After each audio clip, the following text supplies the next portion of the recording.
A continuar con nuestra clase de criminología. Específicamente vamos a insistir en las características que tiene la criminología y su ubicación dentro de las ciencias sociales. Por tanto, vamos a decir que es un saber histórico, interdisciplinario y político. ¿Por qué decimos que es un saber histórico? Y porque varía a través del tiempo aquello que se considera delito o crimen, así también aquello que se considera desviado. Sintéticamente, lo que hace 10, 15 o 20 años era desviado, hoy ya no es. O lo que es considerado desviado en Argentina, en Brasil o en China, tampoco lo es aquí. En ocasiones sí, pero dependiendo del contexto cultural e histórico, esto va variando. Por eso decimos que la criminología es un saber histórico interdisciplinario, porque utiliza principios, teorías, también métodos de otras ciencias sociales para el análisis y la construcción de su saber. Y por sobre todo político, porque trata de las relaciones de poder y los grupos sociales que detentan más poder dentro de una sociedad, en un lugar y en un tiempo determinados, son aquellos que tienen más posibilidades de establecer como desviada una conducta, de etiquetar como desviada una conducta, como nos los explica Becker en el libro que estamos leyendo, que es Outsider, ¿no? Aquí vemos, es un saber poder, esto es una característica que le damos porque es un saber que construye y se construye desde el poder, pero también a partir de los datos, cambia a través del tiempo y decíamos utiliza teoría y principios de otras ciencias sociales.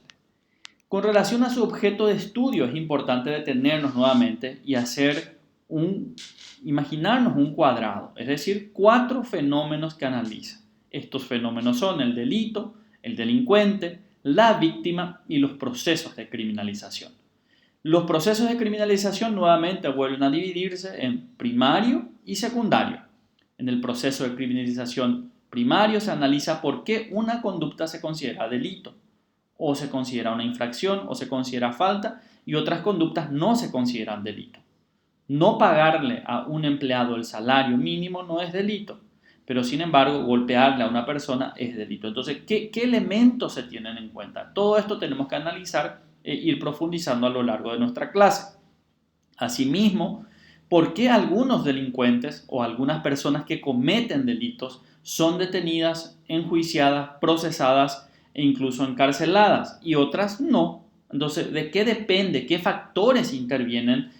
Factores políticos, sociales, religiosos, eso es lo que queremos saber, ¿no? Los factores que intervienen al tiempo que una persona sea detenida, enjuiciada, procesada y condenada. Siendo así, también tenemos dos definiciones del delito. Por un lado, una definición legal, aquello que se establece en la norma y es más fácil de identificar. ¿Está en la ley? ¿No está en la ley? Si está en la ley, es delito.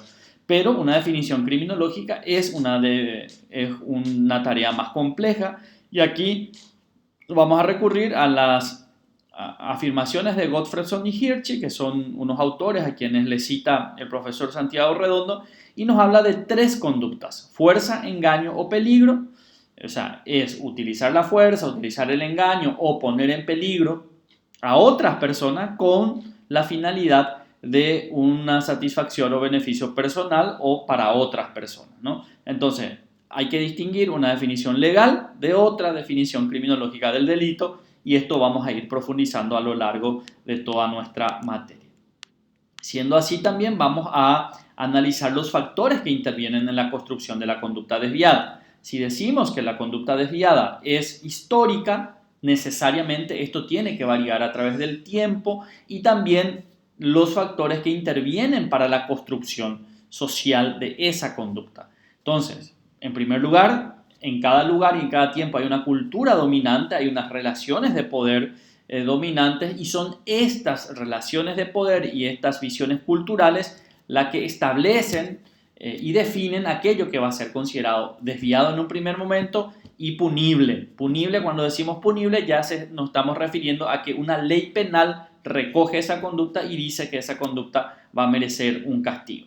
Por tanto, intervienen factores políticos, sociales, religiosos y culturales, y vamos a aprender también un concepto de Marx, que es el de empresarios morales, que son aquellas personas o grupos de personas o grupos de poder que establecen una visión, difunden una visión particular del mundo y quieren convencerle a la sociedad de que esa es la idea correcta, esa es la idea dominante, esa es la idea que hay que seguir. Entonces se les denomina empresarios morales, aquellos que nos quieren convencer de que su idea es la única válida en el mundo y por tanto tenemos que adherir. Además, estas ideas se transmiten a través de los medios de comunicación, a través de las interacciones urbanas y por tanto va estableciéndose en la conciencia colectiva, en el sentido común de los que habitan y las que habitan ese lugar, ese país, esa ciudad, en un lugar y en un tiempo determinado. Finalmente, con relación a las disputas epistemológicas, vamos a referirnos brevemente a esta discusión que existe en torno a que si la criminología es una ciencia autónoma o es parte de otra ciencia y entonces es apenas una disciplina. Para que una ciencia sea autónoma debe tener objeto, contenido, método, debe tener algún propósito, debe tener premisas establecidas a través de investigaciones empíricas. Y si analizamos eso, decimos que efectivamente la criminología tiene un objeto de estudio, que es la cuestión criminal, tiene métodos empíricos, tiene métodos sociales, etnográficos, que hacen que se vaya estudiando y profundizando el estudio de su objeto, que es la cuestión criminal, y por tanto también establece premisas válidas como aquellas que los grupos de poder intervienen y establecen lo que va a ser considerado desviado y punible en una sociedad. Siendo esto y dicho esto, podemos afirmar que la criminología es una ciencia autónoma que utiliza y se relaciona con las demás disciplinas desde su independencia y no es apenas una parte de otra ciencia, como sostiene, por ejemplo, el profesor Elber, que dice que la criminología forma parte o del derecho, de la sociología o de la psicología incluso, ¿no?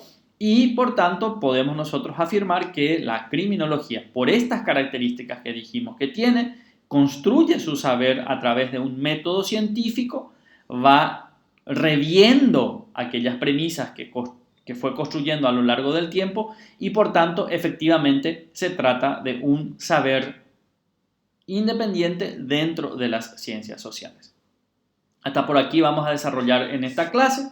Les aliento a que sigan leyendo el documento que les pasé y podamos insistir, podamos ver cómo continuar en las otras clases que vienen posteriormente.